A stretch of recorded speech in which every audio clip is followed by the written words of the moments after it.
This video is sponsored by SBO Digital Marketing. It's a mobile-based part-time job. It's a best work from home opportunity. If you're willing to join and further details, kindly contact the given WhatsApp number.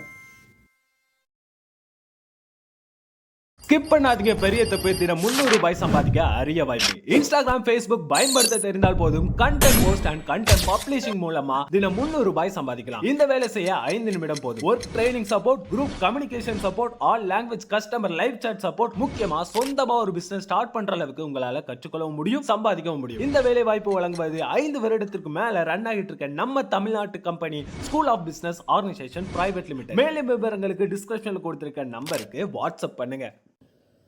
Hello everyone, welcome to SS primary மேத்மா. இன்றைக்கி என்ன topic பார்க்க போகிறோம் அப்படின்னா multiplicative inverse. இதை multiplicative இன்வர்ஸ்னு சொல்லலாம், இல்லைனா ரெசிப்ரோக்கல்னு சொல்லலாம்.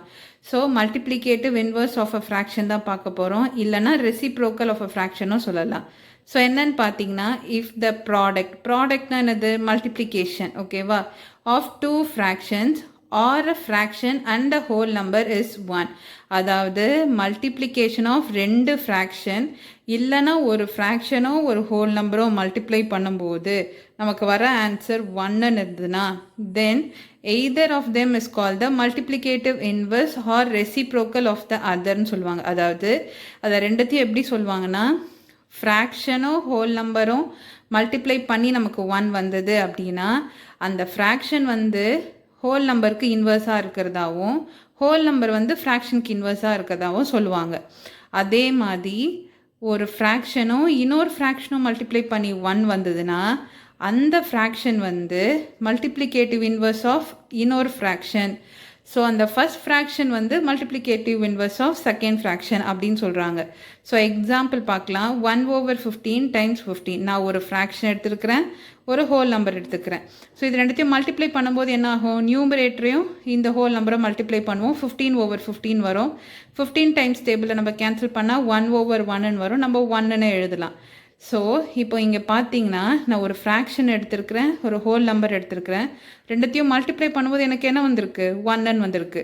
ஸோ இந்த மாதிரி 1ன்னு வந்தால் என்ன அர்த்தம், 1/15 is the multiplicative inverse of 15 whole number. அப்புறம் 15 is the multiplicative inverse of fraction 1/15. ஓகேவாம்மா? Next 7/11 times 11/7. நான் இங்கே 2 ஃப்ராக்ஷன் எடுத்திருக்கிறேன். 7 டைம்ஸ் 11 77, 11 டைம்ஸ் 7 77. இதை வந்து நம்ம 11 டைம்ஸ் டேபிளில் கேன்சல் பண்ணால் 7 7, அகெயின் 7 டைம்ஸ் டேபிளில் கேன்சல் பண்ணால் 1 1, நம்ம அதை 1ன்னு எடுத்துக்கலாம். ஸோ 2 ஃப்ராக்ஷன் எடுத்துருக்கிறேன், அதை நான் மல்டிப்ளை பண்ணியிருக்கிறேன், எனக்கு ஆன்சர் 1ன்னு வந்திருக்கு. இந்த மாதிரி வந்ததுன்னா ஃபர்ஸ்ட் ஃப்ராக்ஷன் என்னது, 7/11 is the multiplicative inverse of second fraction 11/7. அதே மாதிரி second fraction 11/7 is the multiplicative inverse of first fraction 7/11. புரிஞ்சுதாம்மா? ஸோ மல்டிப்ளிகேட்டிவ் இன்வர்ஸ்னால் ஒன்றும் இல்லை, ஒரு ரெசிப்ரோக்கல், அதாவது ஸ்வாப்பிங் தான் நடக்குது. நியூமரேட்டரில் இருக்கிறத டினாமினேட்டருக்கும் டினாமினேட்டரில் இருக்கிறத நியூமரேட்டரும் மாற்றுவோம். இங்கே நான் ஒரு ஃப்ராக்ஷன் எடுத்திருக்கிறேன் 3/5. இதோட மல்டிப்ளிகேட்டிவ், அதாவது ரெசிப்ரோக்கல் எப்படி எழுதுவோம், டினாமினேட்டர் நியூமரேட்டர் ஆகும், நியூமரேட்டர் டினாமினேட்டர் ஆகும். ஸோ 5/3. அதே மாதிரி இங்கே பாருங்கள் 9/14, அப்போது 14/9. 1/5 இதை நான் 5/1ன்னும் எழுதலாம், இல்லை 5ன்னும் எழுதலாம். ஓகேவா சில்ட்ரன்? நம்ம நெக்ஸ்ட் கிளாஸில் பார்க்கலாமா? தேங்க்யூ.